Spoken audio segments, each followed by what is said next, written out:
সাভারে বাসায় ফেরার পথে বাংলাদেশ ইউনিভার্সিটি অব প্রফেশনালসের সাবেক শিক্ষার্থী ২৫ বছর বয়সী তরুণীকে ধর্ষণের ঘটনায় মিঠু বিশ্বাস নামের একজনকে গ্রেপ্তার করেছে পুলিশ। রবিবার ১৯ অক্টোবর রাত ১টায় রাজধানী তেজগাঁও থানার তেজগুনিপাড়া এলাকায় অভিযান চালিয়ে তাকে গ্রেপ্তার করা হয়। গ্রেপ্তার মিঠু বিশ্বাস সাভারের কমলাপুর গোয়ালিও এলাকার এস রাফায়েলের ছেলে। রবিবার ১৯ অক্টোবর ভোর ৫টায় বিষয়টি নিশ্চিত করেছেন সাভার মডেল থানার পুলিশ পরিদর্শক মোহাম্মদ হেলাল উদ্দিন। এর আগে গত বৃহস্পতিবার ১৬ অক্টোবর রাতে ভুক্তভোগী তরুণী বাদী হয়ে ঘটনার অন্যতম অভিযুক্ত মিঠু বিশ্বাসসহ ৩ জনের বিরুদ্ধে সাভার মডেল থানায় নারী ও শিশু নির্যাতন দমন আইনে মামলা নং ১৯ দায়ের করেন।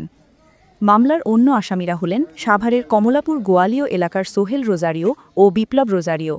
মামলার এজাহার পুলিশ ও স্থানীয় সূত্রে জানা গেছে, গত মঙ্গলবার ১৪ অক্টোবর সন্ধ্যায় ভুক্তভোগী ওই তরুণী সাভারে প্রাথমিক বিদ্যালয়ের এক শিক্ষার্থীকে প্রাইভেট পড়ানো শেষে বাসায় ফিরছিলেন। বাসায় গিয়ে দেখেন তার মা বাসায় তালা দিয়ে পাশের এক চা দোকানের কাছে চাবি রেখে গেছেন। পরে চা দোকানির কাছ থেকে চাবি নিয়ে ফেরার পথে সোহেল রোজারিও মদ্যপান অবস্থায় তরুণীকে বিভিন্ন বিষয়ে জিজ্ঞাসা করেন। কিছুদূর যাওয়ার পর সোহেলের সঙ্গে মিঠু বিশ্বাস ও বিপ্লব রোজারিওয়ের দেখা হয়। এরপর তারা ৩ জন মিলে ওই শিক্ষার্থীকে অনুসরণ করতে থাকেন। সন্ধে ৭টার দিকে ভয়ভীতি দেখিয়ে সোহেল রোজারিও তরুণীকে তার নিজ বাড়িতে নিয়ে যান। পরে অপর ২ আসামির সহযোগিতায় সেখানে তরুণীকে ধর্ষণ করা হয়। এ বিষয়ে কাউকে জানালে ভুক্তভোগীকে প্রাণনাশের হুমকি দেন।